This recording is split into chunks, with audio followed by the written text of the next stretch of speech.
The Roman commander hears it first.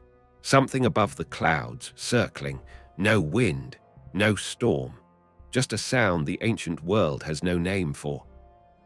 Then the ground disappears where his men were standing.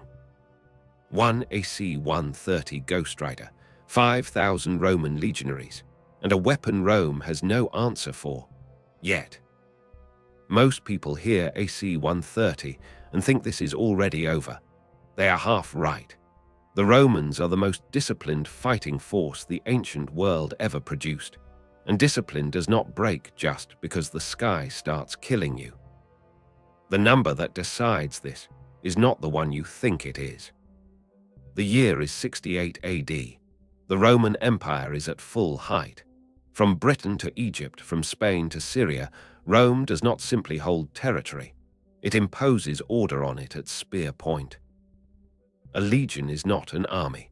It is a machine with 5,000 moving parts, drilled until individual thought is a liability. Every man knows his position. Every century knows its role. Every cohort knows how to hold a line that breaks other armies by existing. They have faced things that should have ended them. Ambushes in Germanic forests, elephant charges in North Africa, siege engines and poisoned arrows. Every time, the formation absorbed the shock and answered it. Tonight they are camped on flat open ground outside a provincial city, fires in ordered rows, sentries on every edge, the machine at rest, but never fully off. They have no word for what is coming. The AC-130 Ghostrider is not a fighter jet. It does not pass and leave, it circles. That is the first thing to understand. It enters an orbit above the target and stays there, working methodically through whatever is below it, built to loiter, built to be patient, built to make leaving the most dangerous decision an enemy can ever make. It carries two weapons, a 30mm autocannon that fires faster than any Roman formation can respond to, and a 105mm howitzer, a weapon that does not wound. It removes sections of ground from the equation entirely. The crew works from screens in the dark. Thermal sensors read heat through smoke, through dust, through the chaos a panicking formation creates when it starts to move. Distance is not cover. Darkness is not cover. Running is not cover. A Roman general's entire tactical vocabulary assumes the enemy can be seen, reached, and fought back against. The AC-130 removes every one of those assumptions before a single order is given. The sentries heard it at the third watch. The commander was already moving when the second shell landed. He has fought across 3 provinces. He has never lost a formation. He does not know what is killing his men, but he knows one thing about every weapon ever built. It comes from somewhere. He orders every ballista in the camp elevated toward the sound. Torsion bolt throwers built to punch through shields at 300 meters. He knows the range is almost certainly wrong. He orders it anyway, because a Roman commander who does nothing while his men die is not a Roman commander. The bolts disappear into the dark and find nothing, but the crew sees them on the sensors, projectiles climbing toward the orbit. The pilot adjusts altitude and climbs higher. Rome just forced the aircraft to burn fuel without landing a single hit. The commander watches his artillery achieve nothing and reaches the only conclusion available to him. If you cannot reach the weapon, you deny it what it needs. He orders the camp set alight. Everything burns. Tents, grain stores, timber supplies. 5,000 men watching their own camp become a furnace on the orders of the man responsible for their lives. It is not panic, it is calculation. A column of smoke and heat climbing thousands of feet into the night sky. The effect on the Ghostrider is immediate. Thermal sensors read heat signatures. A burning camp the size of a small city generates heat everywhere at once. Individual men disappear into the noise. The weapons system operator cycles between modes. The precise targeting that was landing rounds into formation centers is now fighting a battlefield that looks, on screen, like the inside of a furnace. The howitzer is still firing.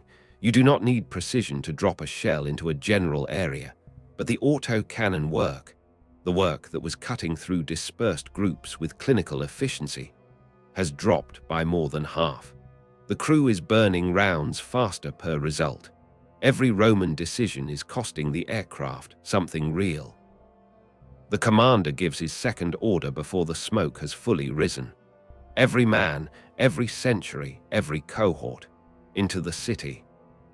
5,000 legionaries dissolving into streets and buildings in the dark. Not a rout. A deliberate withdrawal into terrain the aircraft cannot efficiently work. Stone buildings do not behave like open ground. A shell hitting a wall transfers its energy differently than open earth. The city absorbs punishment that would devastate a formation in a field. The crew tracks the movement. The tight thermal mass of 5,000 men has fractured into hundreds of smaller signatures threading between structures. The howitzer becomes a blunt instrument where it was a precise one. The autocannon chases targets that vanish into doorways before the round arrives. The commander moves through the city on foot. He still cannot see the weapon. He still has no framework for what it is. But he has done what every Roman commander before him did when the situation had no precedent. He changed the ground of the fight. The aircraft cannot come down to street level, and at street level, Rome is unbeatable. Here is where the numbers close in. The howitzer has fired more than 60 of its 80 rounds. That is not a warning. It is an ending. No resupply, no rearming, no base in ancient Rome where more ammunition is waiting. Every shell that left the aircraft is one that does not come back. The crew have known the count since takeoff. The fuel is the same problem. The Ghostrider can loiter, but loitering costs. There is no tanker aircraft above the ancient world, no ground crew, no runway that exists yet. The clock has been running since the moment the orbit began. The commander does not know any of this, but he knows one thing every general across every era eventually learns: weapons that make noise go quiet. The formation is reduced, but it is not broken. Centuries are rebuilding in narrow streets where stone walls eat shells and thermal targeting loses the edges of things. A force that will not break and will not run is a different problem to a force that simply endures. The Ghostrider makes its final pass, remaining rounds into the densest signatures visible through the haze. Then it breaks orbit before dawn. The sound changes, the circling stops. The sky goes quiet in a way it has not been since the third watch. What the aircraft left behind was not a destroyed force. Roughly half the legion is gone. The rest are standing in the streets of a damaged city, shields up, centuries dressed, standards vertical. The Roman commander walks back through what used to be his camp, ash and craters where the ordered rows of fires had been. He has no language for the weapon, no report that will satisfy the Senate.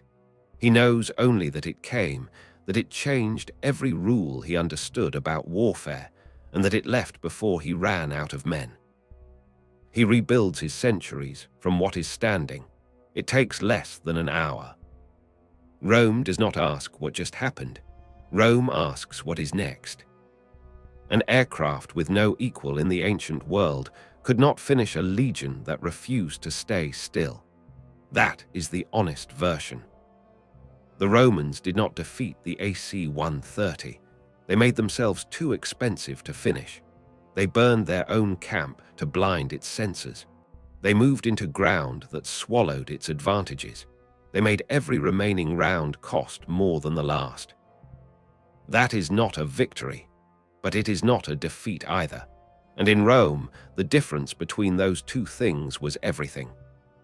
Some weapons can destroy what they can find. Rome made sure there was nothing left to find. Could the AC-130 have broken the legion with a full loadout and no time limit? Or does a force that changes the ground faster than you can target it always find a way to survive? What order does the Roman commander give at dawn? Tell me in the comments.